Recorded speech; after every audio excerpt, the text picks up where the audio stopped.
कृष्णकरुणा सिन्धु दीनबन्धु जगत्पते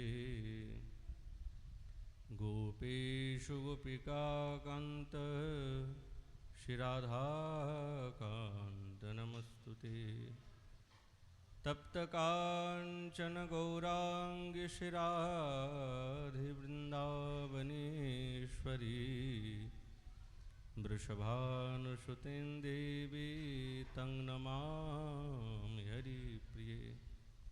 नारायणं नमस्कृत्यं नरं चैव नरोत्तमं देवीं सरस्वतीं व्यासं ततो जयमुदीरये। तुलसीकाननं यत्र यत्र पद्मवनानि च पुराणपठनं यत्र तत्र सन्निहितः हरिः। जय रूप सनातन भट्ट रघुनाथ श्रीजीव गोपाल भट्टदास रघुनाथ। এই ছয় গোসাইর করি চরণবন্দন, যাহা হইতে বিঘ্ন নাশবিষ্ট পূরণ।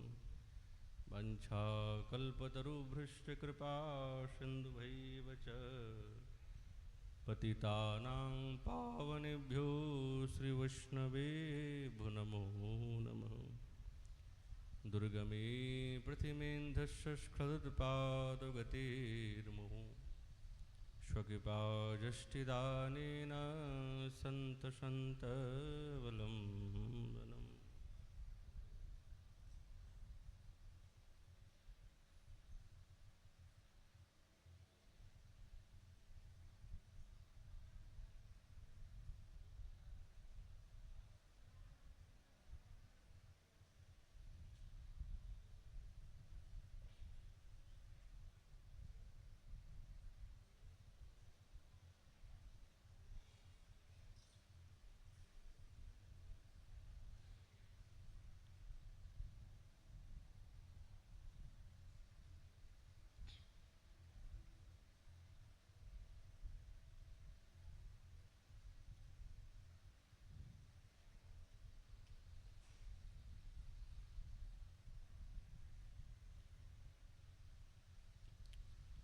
ओम नमो भगवते वासुदेवाय।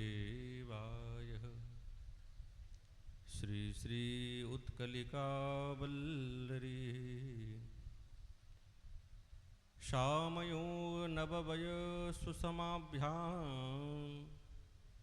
गौरयोरमलकान्तियशोभ्याम् क्वापि वामखिलवस्तुवतं शो माधुरी हृदि सदा स्फुरतान्मे। कलियुग पावन अवतार नदिया बिहारी लाल श्री कृष्ण चैतन्य महाप्रभु ओनार अंतरंग प्रिय पार्षद गौड़ी आचार्यवर्य श्री श्रीपाद रूप गोस्वामी चरण ओनार उत्कलिका वल्लरी ग्रंथरत्ने प्रार्थनेर पर सेई राधा गोविंदेर दिव्य माधुरी जाते हृदयेर मध्य स्फूर्ति प्राप्त हय সেই জন্য তিনি প্রার্থনা করছেন যে হে অখিল বল্গুবতাংশ বাং ক্বাপি মধুরী মে হৃদয় সদা স্ফুরতা। হে শ্যাম সুন্দর, হে বৃন্দাবনেশ্বরী, এই জগতে সমস্ত উপমান বস্তু তোমার সেই উপমানের তোমরা হচ্ছে শিরোভূষণ। তোমাদের মধ্যে নববয়স হেতু একজন হচ্ছেন শ্যামা আর অপরজন হচ্ছেন অঙ্গশোভায় শ্যাম। আবার একজন নির্মল কান্তি হেতু দিব্য সেই প্রতপ্ত কাঞ্চনীর নেয়ার গৌরাঙ্গী, আর একজন হচ্ছেন নির্মল যশ হেতু গৌর, মানে শুভ্রবর্ণ। তোমাদের এই দিব্য মাধুরীর আমার হৃদয়ে যাতে একটু স্ফূর্তি প্রাপ্ত হোক, সেই মাধুর্যের ভাব যাতে আমার হৃদয়ে একটু জাগে। শিল রূপ গোস্বামী চরণ এই প্রকার তিনি আশা বিন্যাস করছেন। উপমানের শিরোরত্ন, যেহেতু শ্রীপাদ তিনি হচ্ছেন যুগল সেবা প্রাপ্তি এবং মাধুর্যের আস্বাদনের জন্য তীব্র লালসা, আর এই হৃদয়ের মধ্যে নিরন্তর এই লালসা বেড়েই চলছে, কমে নাই, আর কমার তো কোনো প্রশ্নই নেই। কেননা এই পিপাসা এবং এই লালসা একবারে অন্য প্রকারের লালসা। স্মরণে, স্ফুরণে, স্বপ্নে যখনই সেই দিব্য মাধুর্যের কথা তিনি চিন্তা করেন, তখন লালসার নিবৃত্তি নেই, নিরন্তর বেড়ে চলছে। আরো আস্বাদন করতে চান, আরো পেতে চান। নিজের দিব্য অভীষ্টের রূপের কথা, গুণের কথা, সেই লীলার অতিশয় দুর্লভ বলে মনে হলেও কিন্তু সেবা রসের দ্বারাই রঞ্জিত হৃদয় তো, ওই জন্য নিরন্তর সেই ভাবনা বাড়তেই থাকে। দর্শন এবং সেবা প্রাপ্তর তীব্র লালসা, এই লালসা রাগমার্গের প্রাণবন্ত বস্তু।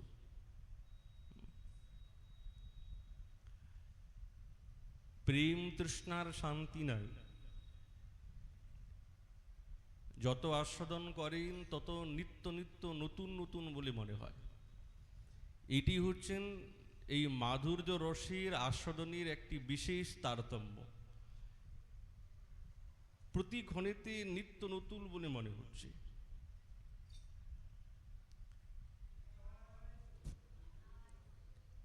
ওই জন্য শ্রীপাদ তৃষ্ণা শান্তি নহে, তৃষ্ণা বাড়ে নিরন্তর,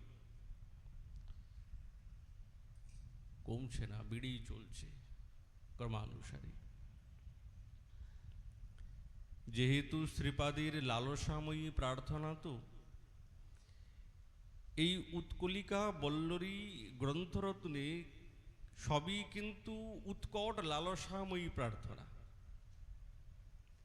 শ্রীপাদের লালসাময়ী বা উৎকট প্রেমের যে প্রাপ্তি করার আশা, এটি হচ্ছে উৎকলিকা।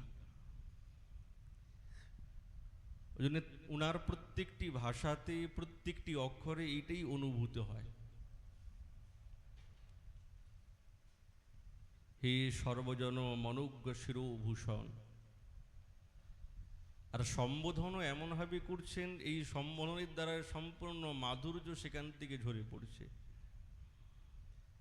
প্রত্যেকটি সম্বোধনের মধ্যে ব্যাকুলতা জড়ানো আছে।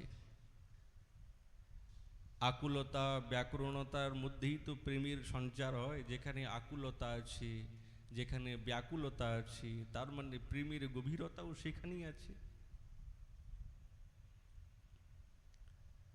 প্রাকৃত অপ্রাকৃত জগতের উপমানের বস্তু সাক্ষাৎ কতই না কত আছে, যার দ্বারা উপমা দেওয়া হয়, তার দ্বারায় উপমেয় প্রতিভাত হয়। কিন্তু যার সঙ্গে উপমান দিতে চান, বলছে উপমান দেওয়ার মতন কোনো বস্তুই নেই এই জগতে। তোমাদের সঙ্গে যে কোনো বস্তুর উপমান দেব, তুলনা দেব, নাই তো, দেওয়া কি করে যাবে? যারা অনুপম, যারা অতুলনীয়, তাদের সঙ্গে কি কোনো বস্তুর তুলনা দেওয়া যায়? যায় না দেওয়া। কেননা রাধা গোবিন্দের দিব্য রূপামৃত হচ্ছে সম্পূর্ণ মাধুর্যময়ের দ্বারা গচ্ছিত।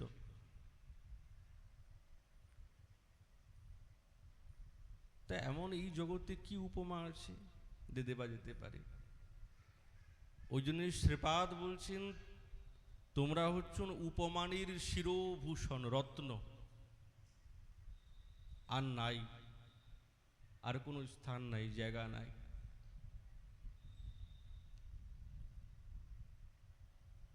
ওই জন্যে মাধুর্য মূর্তি তোমরা। তোমাদের মাধুর্য আস্বাদনের লোভ এই জগতে এহেন কে আছে যে চিত্তের মধ্যে যাচ্ছে না? একবার দেখা মাত্রে, শ্রবণ মাত্রে, মনন মাত্রে হৃদয়ের মধ্যে তাদের দিব্য রূপামৃত পাওয়ার জন্য লালসা বাড়তে থাকে, লোভ বাড়ে। আকাঙ্ক্ষাটা কত নিবিড়, কত গম্ভীর। যেহেতু এই মাধুর্য আস্বাদন করা কিন্তু খুব দুর্লভ, সহজে প্রাপ্ত করা যায় না। যেহেতু পূর্ব শ্লোকে যেই প্রকার আভাস দিলেন, অত সহজে এই রূপামৃত আস্বাদন করা যায় না। কতটা মানসিক স্থিতি, মনের শুদ্ধতা, তবে গিয়ে এক কণিকা সেই রতির বা সেই প্রেমের অনুভূতি করা যায়। আর তাদের মধ্যে অনুপম তোমাদের এই দিব্য মাধুর্য অত সহজে আস্বাদন করা যায় না। তবুও কিন্তু আশার নিবৃত্তি হলে হবে না।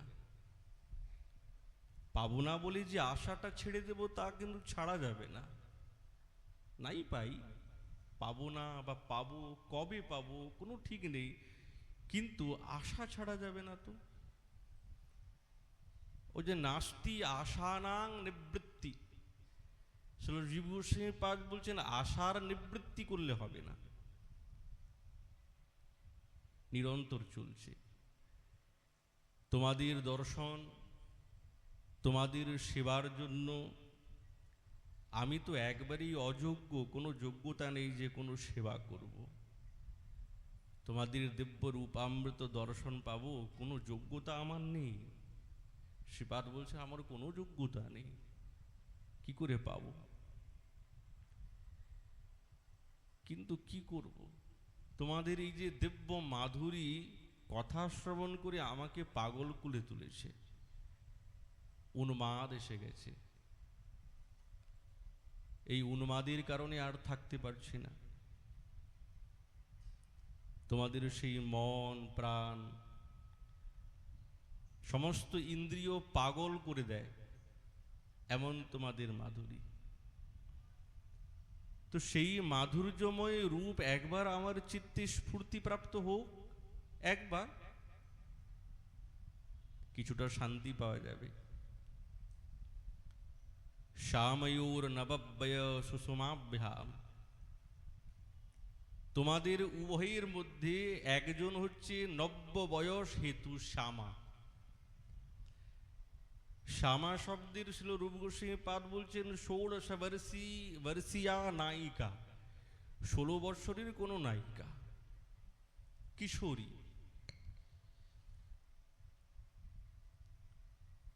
আচ্ছা, এছাড়া আবার শ্যামা শব্দের আরেকটি অর্থ আছে। শ্যামা নায়িকার একটি লক্ষণ, লক্ষণ দেখা যায় যে শ্যামা নায়িকা, তার একটি লক্ষণ আছে। কারা শ্যামা নায়িকা, তার পরিভাষা কি? বলছেন পদ্মগন্ধি বপুর যশা স্তনো যশা সদোন্নত, গ্রীষ্মকালে শিশিরতা শীতকালে यदुष्णता, अकाले बंजुलो जस्या पादाघातेन पुष्पित, मुखा शवैश्च बकुल सा श्यामा परिकीर्तिता। আচার্যপাদের যে নায়িকার অঙ্গের থেকে সুন্দর সহস্রদল পদ্মফুলির যে গন্ধ যার অঙ্গের থেকে পরিবাহিত হয়, এবং যার কুচদ্বন্দ্ব উন্নত, এবং গ্রীষ্মকালে যার অঙ্গের সবসময় শিশিরতা, শীতলতা, শীতকালে যার অঙ্গের মধ্যে গুণের ভাবনা হচ্ছে গ্রীষ্মতা, আর যার চরণ স্পর্শে অকালে অশোক বা সেই মুখপদ্মের থেকে দিব্য বকুলের সুগন্ধ বিস্ফারিত হয়, তিনি হচ্ছেন শ্যামা নায়িকা। এই গুণ কিন্তু সকলের নাই, কারোই নাই। তাহলে কারো যখন নাই, তাহলে লক্ষণটা কি করে হয়েছে? কারো না কারো তো থাকবে, তবেই তো এই ধরনের লক্ষণ হয়েছে। নাস্তি বস্তুর তো কোনোদিন লক্ষণ হয় না, অস্থি বস্তুর লক্ষণ হয়। বেদান্ত সূত্রে যেই বস্তু আসে তার দ্বারাই লক্ষণ তৈরি হয়। তো বলছেন এইরকম লক্ষণ কারোর মধ্যেই নাই। শ্রীপাদ বলছেন আছে বলেই তো লক্ষণটা বলা হলো। এই লক্ষণ কেবলমাত্র সাক্ষাৎ বৃন্দাবনেশ্বরীর মধ্যেই আছে।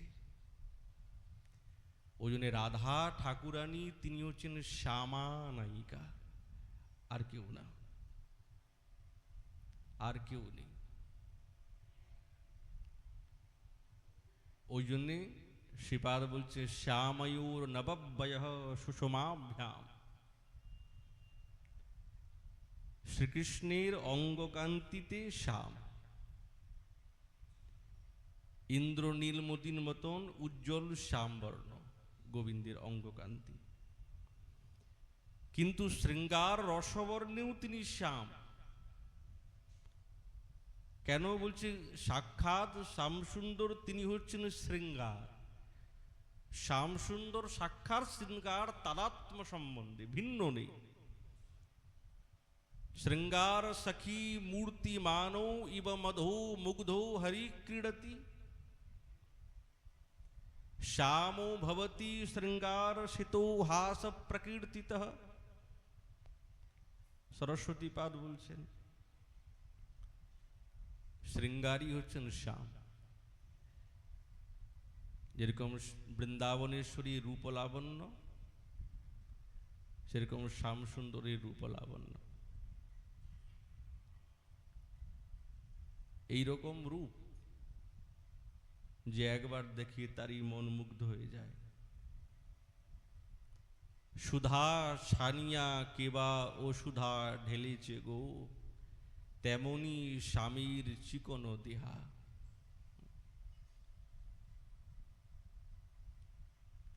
উপমা দিচ্ছেন, সার থেকে সার উপমান চয়ন করে আর গোবিন্দের সঙ্গে কিছুটা সমার্থক লাগাচ্ছেন। অঞ্জন গঞ্জিয়া কেবা খঞ্জন আনিল রে, চাঁদ নিগাড়ি কইল থেহা, সে থেহা নিগাড়ি কেবা মুখ বনাইল রে, জবা ছানিয়া কইল গণ্ড, কম্বু জিনিয়া কেবা কণ্ঠ বনাইল রে, কোকিল জিনিয়া সুস্বর। গোবিন্দের কণ্ঠস্বর কেমন? কোটি কোকুলির শব্দ নিন্দিত যার সেই শব্দ বিন্যাস।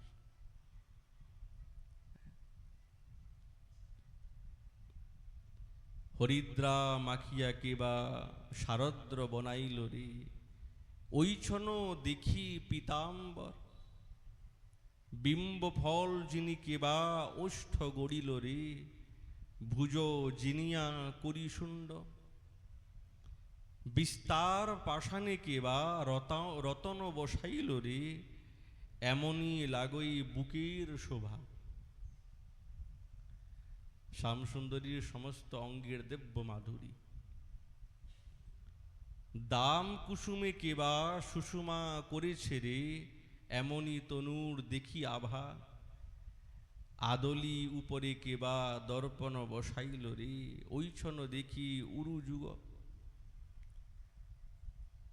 শ্যামসুন্দরীর এইরকম রূপামৃত আছে বলেই সাক্ষাৎ শৃঙ্গার মূর্তি। গোবিন্দ হচ্ছেন সাক্ষাৎ শৃঙ্গার মূর্তি। ওই জন্যে তিনি হচ্ছেন শৃঙ্গার রসরাজ রসসর্বস্ব। শ্রীল বিল্বমঙ্গল ঠাকুর বলছেন শৃঙ্গার রস সার সর্বস্ব।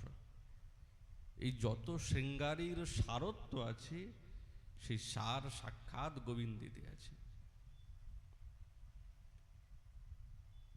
তার মতন আর কেউ নেই। ওই জন্য বলেছেন না, জলধর রুচিরহ শ্যামর কান্তি, যুবতী মোহন বেশ ধরু কত ভাতি। আর নতুন নতুন শৃঙ্গার করে। তো গোবিন্দ যে শৃঙ্গার করছেন কিসের কারণে? তিনি কি অসুন্দর? শৃঙ্গার কেন করে? দেখতে যাতে ভালো লাগে, সৌন্দর্যটা বাড়ে। সত গুণান তারা ধনম, নিজেকে আরো বেশি ভালো করে সুসজ্জিত সুগচ্ছিত করা কি তো শৃঙ্গার বলে? যে দেখতে ভালো নয় তাই জন্য এত শৃঙ্গার করলো, এত আভূষণ, এত বস্ত্র পরিধান করলেন। তাহলে কি গোবিন্দ দেখতে সুন্দর নয় যে উনি এত শৃঙ্গার করছেন? বলছে না না, যার নামের মধ্যে সুন্দর আছে তার রূপেতেও সুন্দর, তিনি গুণেতেও সুন্দর, তার ভাবেতেও সুন্দর, তার ভঙ্গিও সুন্দর, সবই সুন্দর। বুঝে যেই আভূষণগুলি তিনি পরিধান করেন না, এরা কেউ সাধারণ নয়। প্রত্যেকটি আভূষণের এক একটি স্বরূপ আছে। যারা বহু তপস্যা করেছেন গোবিন্দের শ্রীঅঙ্গকে প্রাপ্ত করার জন্য, বহু তপস্যা করেছেন, উত্তরীরও স্বরূপ আছে, আভূষণেরও স্বরূপ আছে, কণ্ঠাভরণেরও স্বরূপ আছে, বাজুবন্দেরও স্বরূপ আছে। তারা বহু তপস্যা করেছে। যখন গোবিন্দের অঙ্গের মধ্যে স্পর্শ পেল না, সঙ্গে সঙ্গে সেই আভূষণগুলি ইতিপূর্বে গোবিন্দের অঙ্গ স্পর্শ না হবার পূর্বে অসুন্দর ছিল। আজ যখন গোবিন্দের অঙ্গেতে স্পর্শ হয়ে গেল না, তো তাদের সৌন্দর্য আরো বেড়ে গেছে, তাদের গুণ আরো বেড়ে গেছে। গোবিন্দ তো স্বাভাবিক সুন্দর, তার অঙ্গের মধ্যেই সৌন্দর্য আছে। এইরকম সুন্দর আর কোথায় পায়? ওই জন্যে ঠাকুরানী বারবার সম্বোধন করেন না, হে সুন্দর। এমন আছে বলেই তো সুন্দর বলে সম্বোধন করেন, নালে কেন করতেন? গোবিন্দের অঙ্গকান্তিতে কে পাগল নয়? কুবলয় নীল রতন দলিতাঞ্জন, মেঘ পুঞ্জ যিনি বরণ সুছান্দ, কুঞ্চিত কেশ খচিত শিখি চন্দ্রক, অলকা বলিত ললিতানন চান্দ। যার কুঞ্চিত কেশ দিব্য ময়ূর পাখা উড্ডীয়মান হচ্ছে, যার অলকাবলী নিরন্তর মন্দ মন্দ বায়ুর দ্বারাই প্রবাহিত হচ্ছে, এমন যার ললিত আনন, সুন্দর আনন। ভাবিনী ভাব বিভাবিত অন্তর, দীন রজনী নাহি জানত আন, মধুরাধর হাস মনোহর তোহি অতি, সুমধুর মুরলী বিরাজ।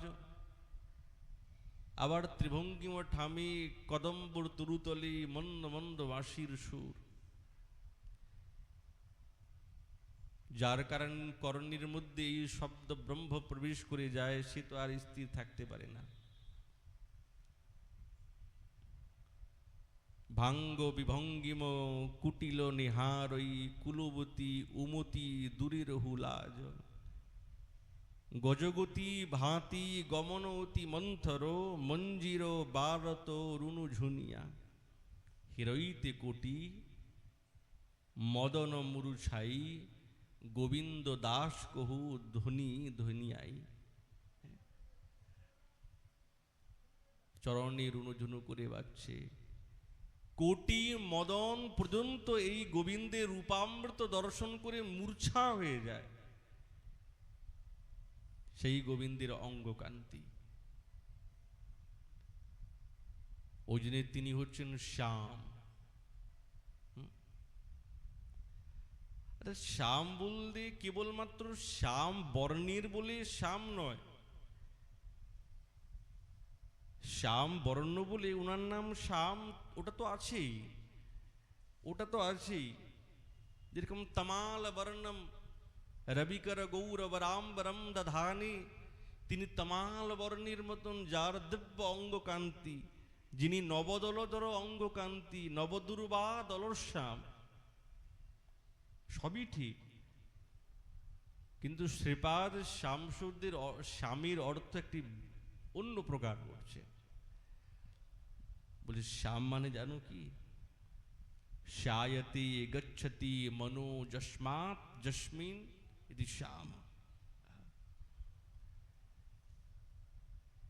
যার দিকে সকলের মন নিবদ্ধ হয়ে যায়, আকৃষ্ট হয়ে যায়, টেনে নেয়, তাকে বলে শ্যাম।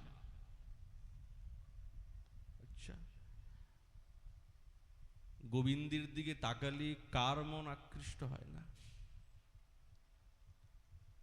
এই জগতে এহেন কে আছে যে সাক্ষাৎ শ্যামসুন্দরী রাধা গোবিন্দের দিকে তাকালে মন তার দিকে আকৃষ্ট হবে না? এরকম কোনোদিন হয়েছে? বলছে কোনোদিনই হবে না। নিশ্চিত মন আকৃষ্ট করবে। রসিকজন যদি একবার দেখে না, তো ভাবে আর একবার দেখি, আর একবার একটু দেখি। সরতেই ইচ্ছা হয় না, সত্যিই ইচ্ছা হয় না। আরে এমন এমন রসিকজন আছেন যাদের মনের মধ্যে দিব্য শুদ্ধতা, রাধা গোবিন্দের দিব্য রূপামৃত দর্শন করে যখন চলে যাচ্ছে না, তো যাওয়ার সঙ্গে সঙ্গে মনে মনে ভাবছে আরেকবার দেখে যাই তো।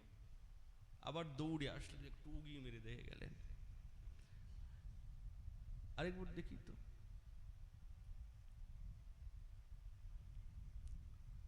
রসিকের জন, যারা রসিকজন, মন কিছুতেই সরাতে পারে না।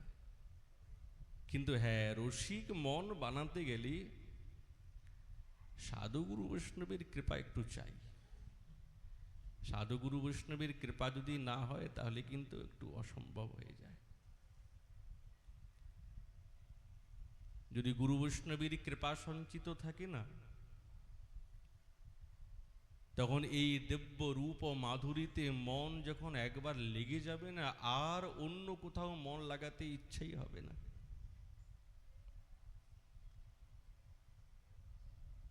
এইরকম মাধুর্য রস একবার যেই মন পান করবে, এই মনের দ্বারায় অন্য কোন রসামৃত পান করতে ইচ্ছা হবে? হবে না। কিন্তু গুরু বৈষ্ণবের একটু কৃপা চাই।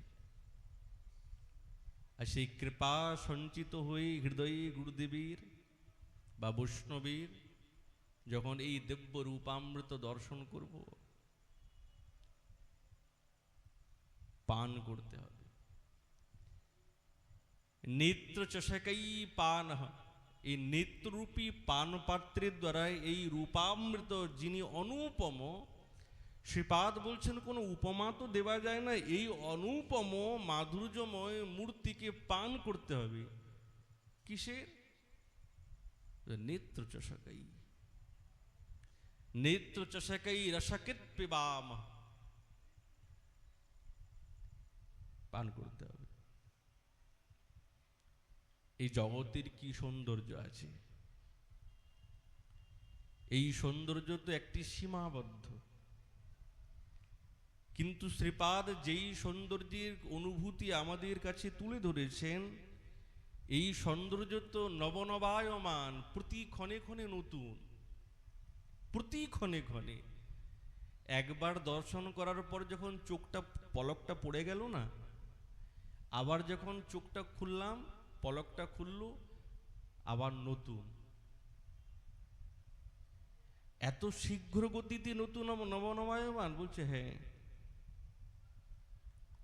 নবনবায়মান। সেই রামানুজ স্বামীর কথা এসে যায় না? সেই ধনুর্দাস কেমন নবযুবতীকে ভালোবাসত, তার সেবাতে, তার শুশ্রূষাতে। অশ্বপিঠে আরোহণ করিয়ে নিজে এত বলিষ্ঠ ধনাঢ্য ব্যক্তি, সুপুরুষ সুকুমার হয়ে রৌদ্র নিবারণের জন্য ছাতা হাতে নিয়ে চলছে। স্বামীপাদ দেখছে কি অবস্থা, দেখো তো, জীবনটাও বৃথা, যে এই জগতের সৌন্দর্যের প্রতি নিজের সবকিছু সমর্পণ করে দিল। যদি সাক্ষাৎ রাধা গোবিন্দের দিব্য রূপামৃত দর্শন করত, যে অনুপম, যার রূপ অসীম, যার মাধুর্যের সাগর পারাবার অনাদি অনন্ত, একবার এই সরোবরে ডুব দিত। হ্যাঁ ভাই, তুমি এর সেবা করছো কেন, কি ব্যাপার? এইরকম সুন্দরী এই জগতে আর কোথাও নেই, দুর্লভ এই সৌন্দর্য, ওই জন্য সেবা করছি। তো স্বামীপাদ বলছে, তোমাকে এর থেকে যদি শ্রেষ্ঠ সৌন্দর্য বস্তু দেখিয়ে দেই, তাহলে এর আনুগত্য ত্যাগ করে তার আনুগত্য স্বীকার করে নেব, চলো। এই দেখো সামনে কি সুন্দর দাঁড়িয়েছেন ত্রিভুবনঠাম, কুঞ্চিত কেশ, মন্দ মন্দ হাসি, একবারে টানা টানা নয়ন, পদ্মফুলের পাপড়ির মতন দেখলে তো মহারাজ, প্রত্যেক দিন দেখি নতুন নতুন শৃঙ্গার হয়, পূজারী মহোদয় শৃঙ্গার করে, সেই একই মালা, একই পোশাক। দর্শন তো হয়েছে, কিন্তু মনের মধ্যে নবনবায়মান তো আসলো না, নতুনত্ব তো আসলো না। যেই দিন দর্শনের মধ্যে নবনবায়মান হবে, ওই দর্শনটাই হচ্ছে যথার্থ দর্শন। দেখে যদি মনে হয় হ্যাঁ, না আরে মহারাজ ওই তো আগের মতনই, দর্শন হয় নাই। স্বামীপাদ বলছেন, আচ্ছা, আরে ভালো করে দেখো কি সুন্দর দাঁড়িয়ে আছেন ত্রিভুবনঠাম, কুঞ্চিত কেশ, আহা, বাঁশি বাজাচ্ছেন, দেখো না।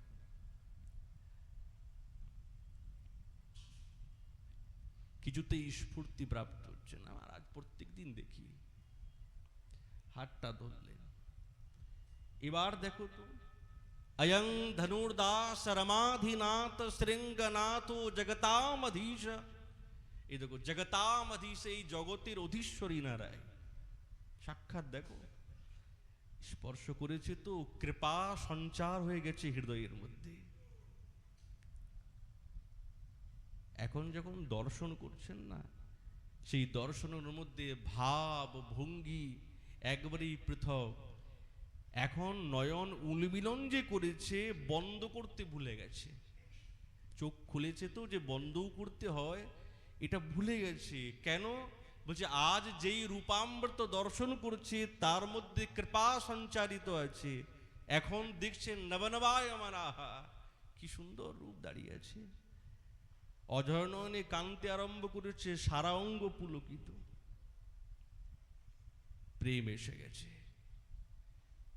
এখন তার মন এই দিব্য, এই মাধুর্যময় রূপের সাগরে রসের মধ্যে ডুব দিয়ে দিয়েছে, আর উঠতে ইচ্ছা হচ্ছে না, আর উঠতে ইচ্ছা হচ্ছে না। এমন সেই রূপ। এই জগতে কি এমন আছে যে এই রূপ দর্শন করে মনের মধ্যে বিতৃষ্ণা আসবে, যে না না অনেক দর্শন করেছি আর কি করব? তৃষ্ণা বাড়ি নিরন্তর নিরন্তর বাড়তে থাকবে, যে আরো পান করতে চাই আমি। কেন? বলছি এই যুগল রূপের মধ্যে আনন্দের ঘনীভূত স্বরূপ, যা কিছুই করি তার মধ্যে একটা আনন্দের মূল উদ্দেশ্য আনন্দ। যা কিছুই করি উদ্দেশ্য একটাই, যে আনন্দ চাই। আনন্দ ছাড়া তো কেউ কিছু করে না। ভজনও করছি আনন্দের জন্য, সেবা করছি আনন্দের জন্য। কি চাই? বলছে আনন্দ চাই। কিন্তু আনন্দ কি? আনন্দ ঘন বিগ্রহম স্বরূপম যুগলম রূপম, স্তবাবলিতে বলছেন আনন্দের সমস্ত ঘনভূত রূপ হচ্ছেন সাক্ষাৎ রাধা গোবিন্দ দেব।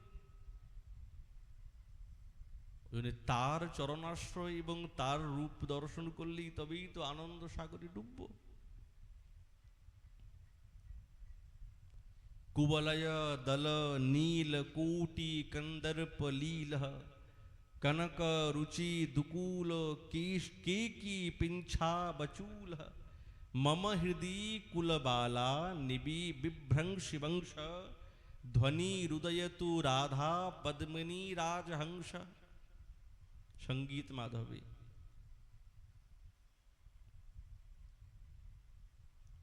এরকম রূপ আর কোথায় হতে পারে? এই জগতে তো আর কোথাও খুঁজে পাওয়া যাবে না,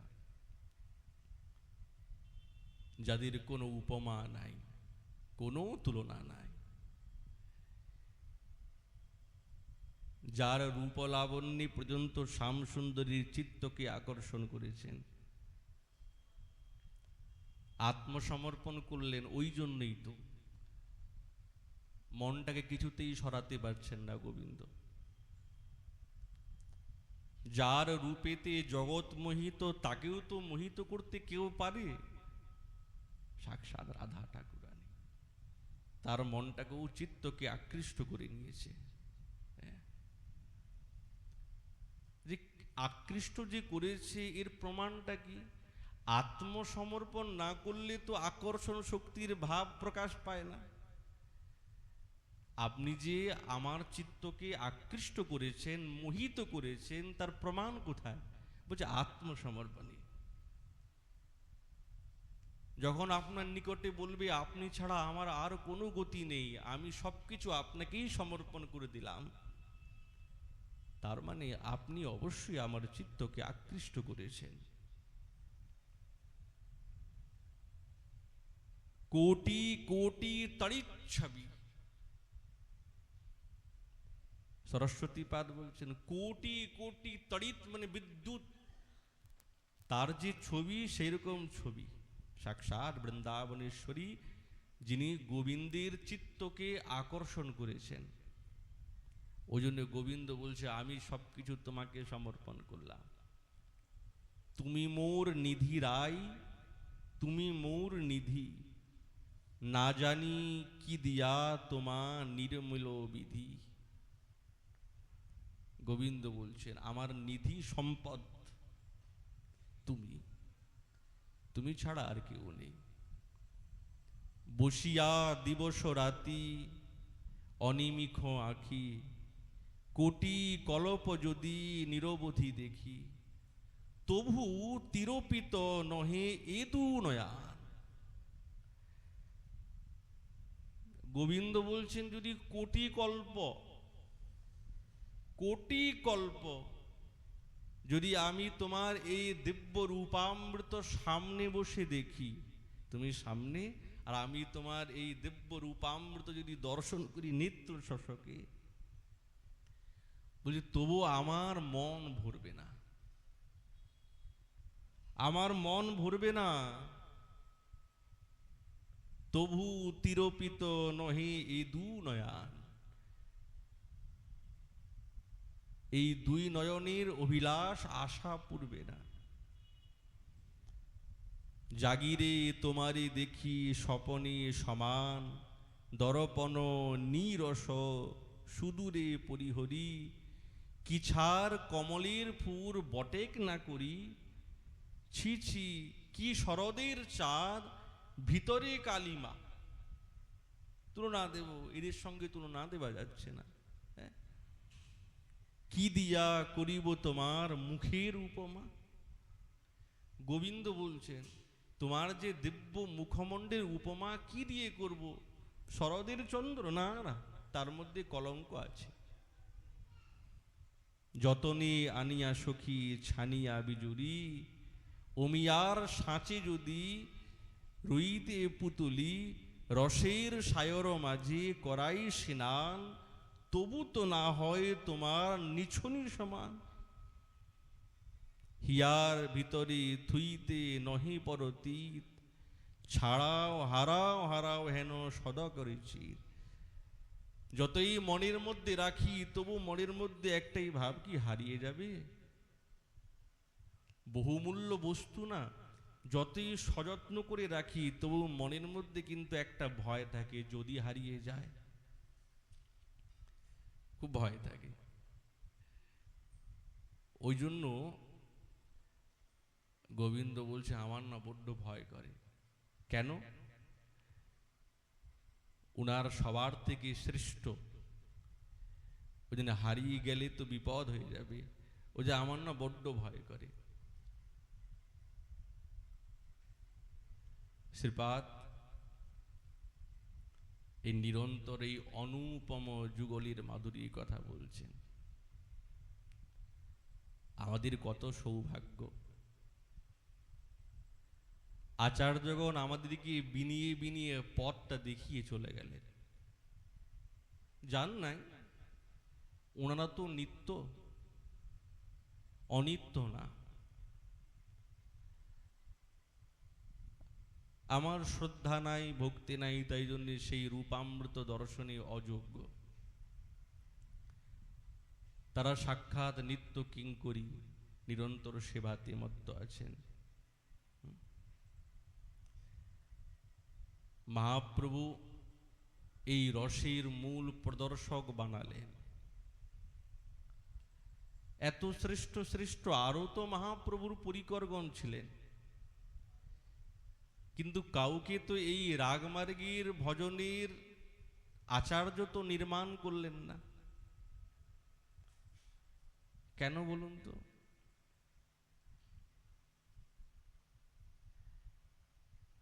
আচার্য চরণের এই দিব্য রসের আবরণ আছে, যে আবরণ আর কারোর মধ্যেই নাই। এটা মহাপ্রভু প্রথমেই বুঝতে পেরে গেছেন। সাক্ষাৎ মহাপ্রভুর মনই হচ্ছে রূপ আর সনাতন মন। উনি কি বলতে চান ওনারা ঠিক জানেন।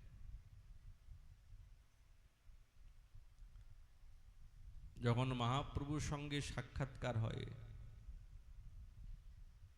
মহাপ্রভুই তো প্রথমে নাম দিলেন। আগে তো দবির খাস এবং সাকর মল্লিক, গৌড়ের রাজা হুসেন সাহাবির ওখানে মন্ত্রী। কেমন বিদ্বত্তা, কেমন বিদ্বান, কেমন জ্ঞান অগাধ।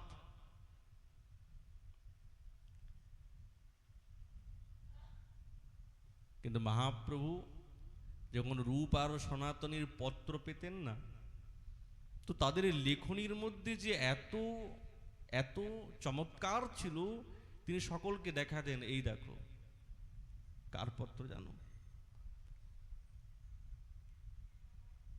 মহাপ্রভু প্রথম নাম দিলেন। মহাপ্রভু কহে শুনো দবির খাস, তোমরা দুই ভাই মোর পুরাতন দাস। পুরাতন দাস তোমরা। আজি হইতে দুহার নাম রূপ আর সনাতন। দবির খাস এবং সাকর মল্লিক নয়, এখন তোমাদের নাম হয়েছে রূপ আর সনাতন। দৈন্য, দৈন্যের পরাকাষ্ঠা। এইরকম দৈন্য বুক ফাটানো। মহাপ্রভু বলছেন, দৈন্য ছাড়ো, তোমার দৈন্যে ফাটে মোর বুক। তোমাদের দৈন্য দেখে আমার ছাতিটা ফেটে যাচ্ছে। আর দৈন্য করে দন্তে তৃণধরি, দাঁতে ঘাস নিয়েছেন। মনে মনে বলছেন, প্রভু এখনো পর্যন্ত মনুষ্য হতে পারলাম না, আমি তো পশু তুল্য, কৃপা করুন। রূপ আর সনাতন। যখন রূপ গোস্বামী চরণ মহাপ্রভুর সঙ্গে সাক্ষাৎকার করতে শ্রীক্ষেত্রে গেলেন, তো মহাপ্রভু হরিদাস ঠাকুরের কাছে আসতেন, আসার সময় মহাপ্রসাদ নিয়ে উনাকে দিতেন, আর দেবার পর ওখানে সকলে মিলে দিব্য গোষ্ঠী হতো, চর্চা হতো। স্বরূপ দামোদর, রায় রামানন্দ, মুকুন্দ দাসজি সকলেই থাকতেন।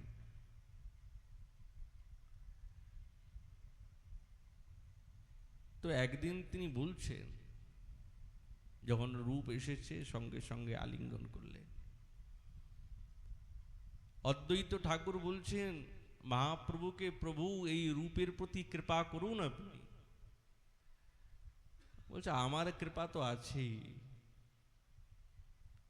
খুব প্রসন্ন হলেন। স্বরূপ দামোদরকে বলছেন, জানো আমার মনের কথা বুঝে গেছে। কি করে বুঝলো? স্নান করার সময় মহাপ্রভু একটি শ্লোক লিখে ওই ওনার কুটিতে গুজে রেখেছিলেন উপরে, কেউ জানে না। কিন্তু রূপ গোস্বামী তার উত্তরটা লিখে দিলেন। মহাপ্রভু সেইটা পেয়ে বড় প্রসন্ন হলেন, বাহ, আমার মনের কথা আমি তো কাউকে বলি নাই, রূপ কি করে জানলো? সাক্ষাৎ মহাপ্রভুর মনই তো হচ্ছেন রূপ। এই মন,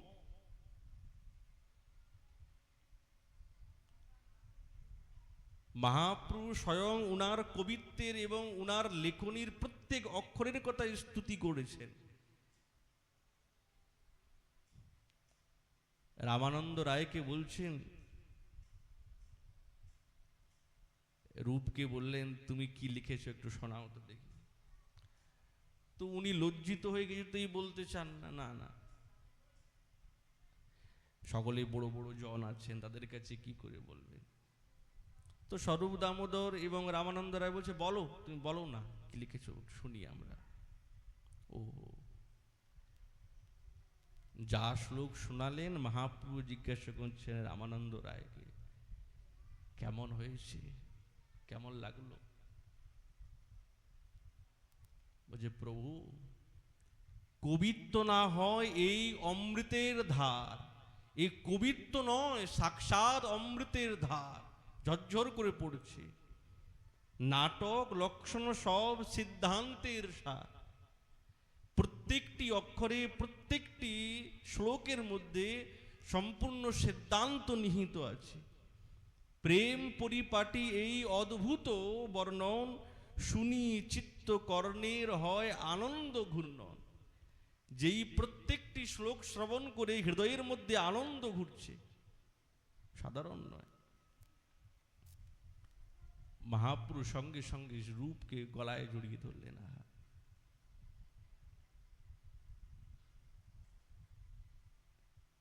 যখন ব্রজে ইনারা থাকতেন, কেমন ওনাদের আচরণ, কেমন ভাব, কেমন ভঙ্গি। যারাই মহাপ্রভুর ওখানে যেতেন এই বৃন্দাবন থেকে, তো সকলকে জিজ্ঞাসা করছেন আমার রূপ আর সনাতন কেমন আছে। প্রেমের সঙ্গে জিজ্ঞাসা করছেন, কহ তাহা কইছে রহে রূপ আর সনাতন, কইছে রহে বৈরাগ্য, কইছে বা ভোজন। কেমন তাদের বৈরাগ্য, কি ভোজন করে একটু শোনাও তো। যেন মহাপ্রভু সহস্র কর্ণের দ্বারা প্রেমের সঙ্গে শ্রবণ করতেন। করোয়া মাত্র হাতে কাঁথা ছেড়া বহির্বাস, কৃষ্ণ কথা কৃষ্ণ নাম নর্তন উল্লাস, নাম সংকীর্তন সেহ নহে কোনো দিনে। কেমন ভাবে থাকতেন, চরম বৈরাগ্য। কবু ভক্তি রসশাস্ত্র করে লিখন, চৈতন্যের কথা শুনে করে চৈতন্য চিন্তন। এই কথা শুনিয়া মহান্তের মহাসুখ হয়, চৈতন্যের কৃপা যাহা তথা কি বিস্ময়।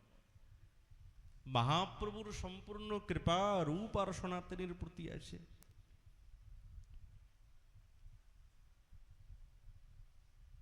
সাধারণভাবে তো নয়। সাক্ষাৎ সেই রূপ গোস্বামী পাদ তিনি তো গোবিন্দদেবকে প্রকট করলেন যখন বৃন্দাবনে থাকতেন। তখন একজন বালক রূপ গোস্বামীর কাছে এসে উপস্থিত, বলছে বাবা ওই যে সামনে গোমা টিলা দেখছেন, ওইখানে সাক্ষাৎ ভগবান আছেন, গোবিন্দদেব আছেন। কি প্রমাণ? বলছে মহারাজ দেখবেন মধ্যাহ্নেতে প্রত্যেক দিন একটি গাভী এসে ওখানে প্রত্যেক দিন অভিষেক করে ঝরঝর করে দুগ্ধ সরিত হয়। চলো তো দেখি।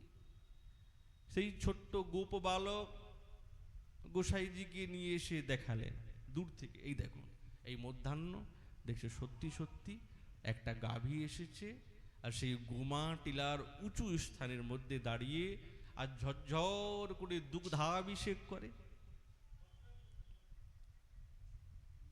ঘুরে দেখে সেই বালক তো আর নাই, তো কিছু ব্রজবাসীগণকে ডাকলেন, এই দেখো এখানে চলো তো, একটু খুলতে হবে।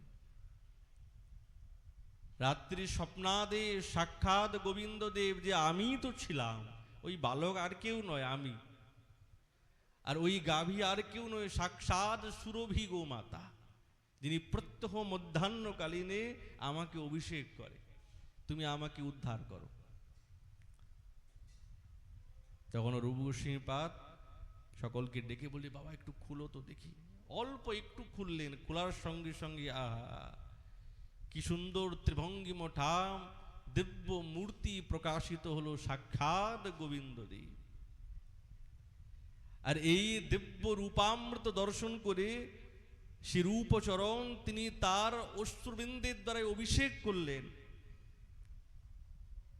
সেই সময় সকলেই ছিলেন ব্রজধামে, ষড়গোস্বামীগণ সকলেই ছিলেন, রঘুনাথ দাস গোস্বামী পাদ, রঘুনাথ ভট্ট গোস্বামী পাদ, এবং সেই সময় সনাতন গোস্বামী পাদ, সুবুদ্ধি রায়, এনারা সকলেই ছিলেন, এবং প্রকাশানন্দ সরস্বতী চরণ তিনিও ছিলেন। সকলে দেখে খুব আনন্দিত হলেন। আহা, প্রেমের ঠাকুর একটা পত্র লিখে পাঠালেন মহাপ্রভুর কাছে। মহাপ্রভু এই সংবাদ পেয়ে বড় আনন্দিত হলেন, খুব আনন্দিত হলেন।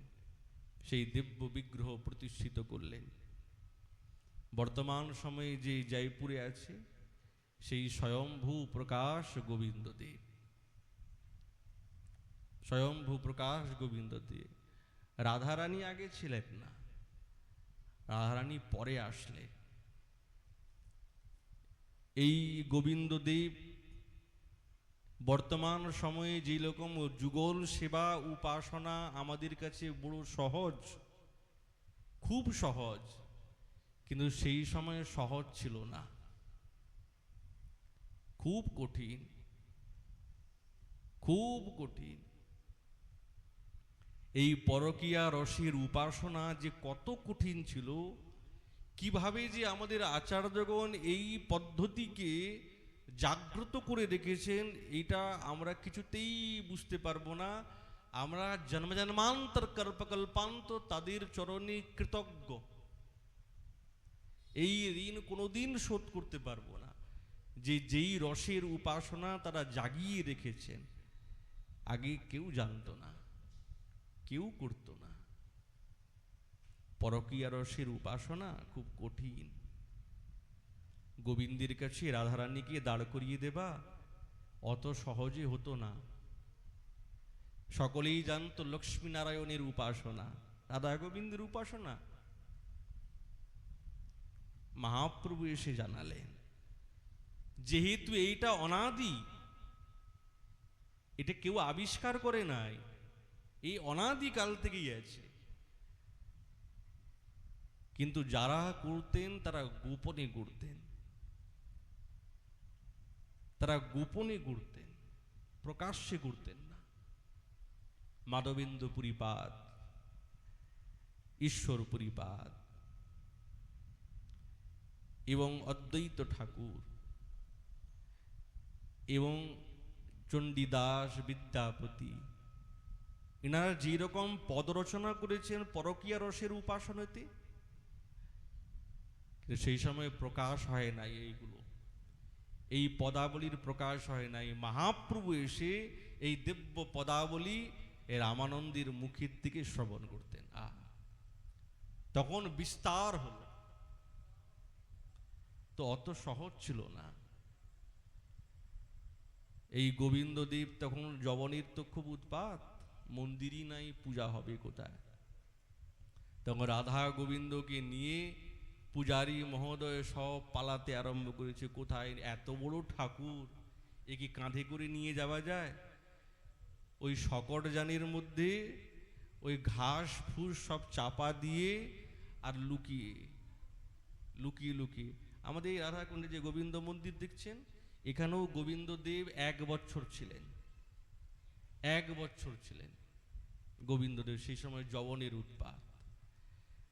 কিন্তু ঠাকুর তো যখন দেখছে এখানেও সুরক্ষা নাই, ঠাকুরকে তো এখান থেকেও নিয়ে যেতে হবে। এখান থেকে যখন কাম্ববনের দিকে নিয়ে যায়, তখন সাধু মহাত্মা রসিকরা থাকতেন, বলছেন ঠাকুরকে তো আমরা খুব ভালোবেসে ফেলেছি, কি করে ঠাকুরকে ছাড়ব? তখন রাজা মহোদয় তিনি একটি নতুন দিব্য বিগ্রহ তৈরি করলেন, আর সেই বিগ্রহই যে বর্তমান আমাদের দৃশ্যমান হচ্ছে, সেই বিগ্রহই, সেই বিগ্রহ। পরবর্তী সময়ে আবার রাধারানী আসলেন, সেই রূপ গোসাই এবার গোবিন্দ দেবীর প্রকাট করলেন। কেমন ভাবে থাকতেন এই ব্রজধামে? চরম বৈরাগ্য, ছেঁড়া কাঁথা, নেড়া মাথা, মুখে কৃষ্ণ গুণগাথা, পরিধানে ছেঁড়া বহির্বাস, চরম বৈরাগ্য। এই বৈরাগ্যের দ্বারাই কিন্তু প্রেম পাওয়া যায়, অন্য কোনো পথ নাই, অন্য কোনো পথ নেই। কেমন তার রচনা, কেমন তার ভাব, কেমন তার ভঙ্গি। সনাতন গোস্বামী পাদকে গুরু বুদ্ধি করতেন তো জ্যেষ্ঠ ভ্রাতা, মনের খুব ইচ্ছা হয়েছে একটু যদি ক্ষীর একটু দিতে পারতাম তাহলে খুব ভালো হতো। ইচ্ছা হয়েছে একটু ক্ষীর দিতাম। এখন কিছুই নেই, কোথায় দুধ পাবে, কোথায় মেবা পাবে? টের কদম্বে থাকতেন।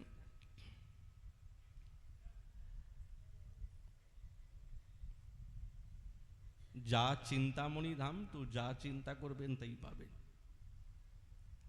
সাক্ষাৎ পরিকর পাবেন না মানে? সকাল সকাল বেলা একবারে এক ব্রজ বালিকা এসে উপস্থিত। বাবা, এ বাবা, বেরিয়ে দেখছেন সব সীতা নিয়ে আসে, দুধ, চিনি, হ্যাঁ, মেবা সব নিয়েছে। বাবা, কি ব্যাপার? বলছে বাবা এই নাও, সীতা নাও, মা পাঠিয়েছে আমাকে, নাও। মনে মনে ভাবছেন, আমার মনে বড় ইচ্ছা হয়েছিল একটু ক্ষীর ভোগ লাগাত দিতাম জ্যেষ্ঠ ভ্রাতাকে। তো সীতা তা নিয়েছেন, কুটিতে প্রবেশ করলেন, ঘুরে তাকালেন, না তো কোনো গোপবালিকা, কেউ নেই। মনে ভাবলেন কে, এ তো বুঝা গেল না।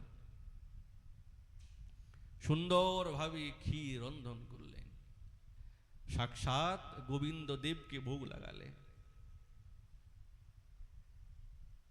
সনাতন গোস্বামী পাদকে দিলেন। কি আঘ্রাণ! এ তো কোনো সাধারণ ক্ষীর নয়। যখনই একটু আস্বাদন করলেন, সারা অঙ্গ পুলকিত, অধর নয়নে সনাতন গোস্বামী পাদ কাঁদতে আরম্ভ করেছেন, ভাবে বিভোর, প্রেমে উন্মাদ। এই ক্ষীর তো সাধারণ নয়। রূপকে বলছে, কোথায় পেয়েছো তুমি? বলছে আমার কাছে কোথায় থাকবে, সকালবেলায় এক কোনো গোপবালিকা এসেছিল, আমাকে এই দুধ, মেবা, এই চিনি টিনি সবকিছু দিয়েছে। সনাতন গোস্বামী পাদ বুঝতে পেরে গেছে, শোনো, কোনোদিন এইরকম ভাবনা রাখবে না মনে।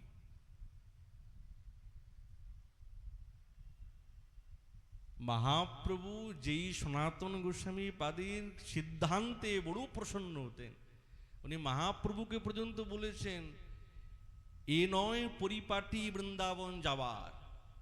মহাপ্রভুকে বলে ফেললেন। উনি যখন বৃন্দাবনে যাচ্ছেন তো অনেক ভক্তজন, লক্ষ লক্ষ ভক্তজন, সকলের দৃষ্টি একরকম, আর শ্রীপাদ সনাতন গোস্বামীপাদের দৃষ্টি বড় তীক্ষ্ণ, খুব তীক্ষ্ণ দৃষ্টি। উনার চোখের এই সিদ্ধান্তের দিকে ফাঁক পাওয়া যাবে না। মহাপ্রভুকে বললেন এ নয় পরিপাটি। মহাপ্রভু সঙ্গে সঙ্গে বলে বাহ, সার কথা বলে ফেলল, না এটা তো পরিপাটি না। আর আসলেন না মহাপ্রভু, আর আসলেন না।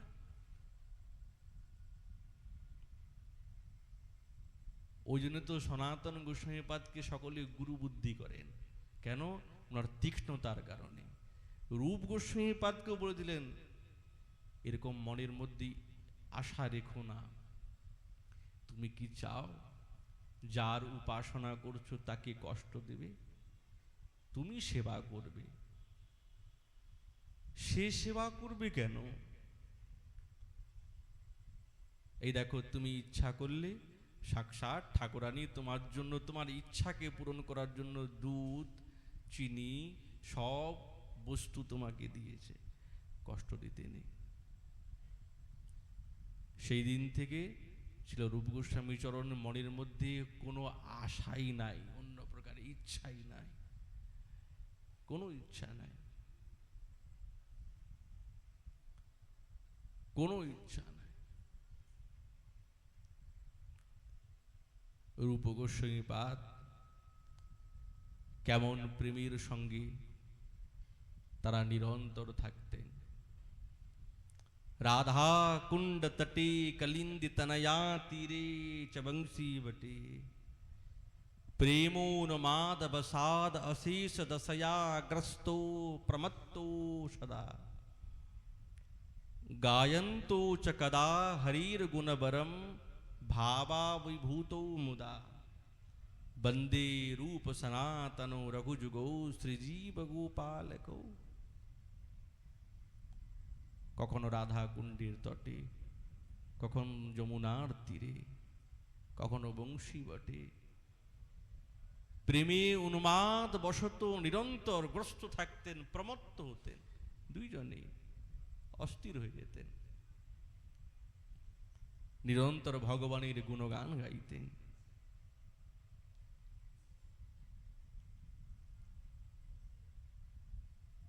কিভাবে কাঁদতেন, কিভাবে ডাকতেন, हे राधे ब्रज देवी के चललिते हे नंद सुनो कुतः श्री गोवर्धन कल्प पाद पतले कालिंदी वन्ने कुतः घोषांतावित सर्वतो ब्रजपुरे खेदैर महाविह्वलो वंदे रूप सनातनो रघुजुगो श्रीजीव गोपालको। हे वृंदावनेश्वरी, हे ब्रजु देवी के, हे ललिते, কোথায় তোমরা বলো তো? কখনো রাধা কুণ্ডীর তটে বসে বসে কাঁদতেন, কখনো গিরি গোবর্ধনের তটে বসে কাঁদতেন, কখনো সেই যমুনার তীরে বসে গড়াগড়ি করতেন, চিৎকার করতেন, একবার দেখা দাও, না দিলে তো আর থাকা যাবে না।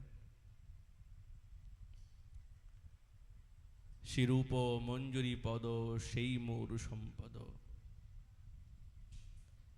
আমাদের এই জীবনের সম্পদটা কোথায়? এটাই তো, সেই মোর ভজন পূজন,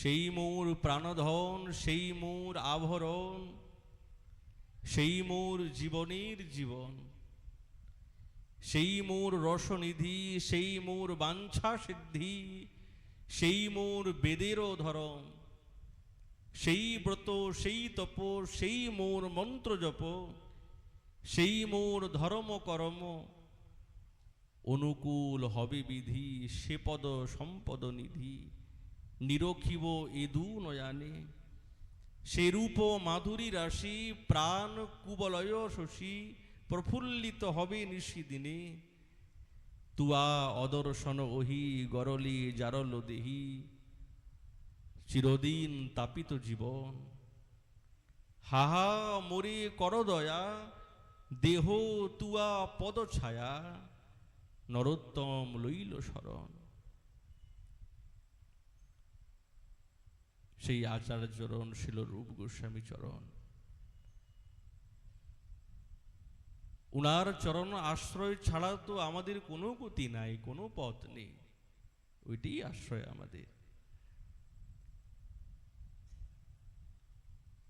ওনার এই বিরহ মহা মহোৎসব উপলক্ষে আমাদের এই পঞ্চদিবসীয় হরিকথা হলো। তো এই দাসীর দ্বারায় অনেক ভুল ত্রুটি হয়ে গেছে, আপনারা এই দাসকে ক্ষমা করবেন। এবং আগামীকাল মধ্যাহ্নে গোস্বামীপাদের বিরহ উৎসব আছে, তো মধ্যাহ্নে সকলেই প্রসাদ গ্রহণ করবেন এবং বৈকালে গোসাইজির সূচক হবে এবং তারপরে চিত্রপটের সঙ্গে শ্রীকুণ্ডের পরিক্রমা হবে, সকলেই থাকবেন।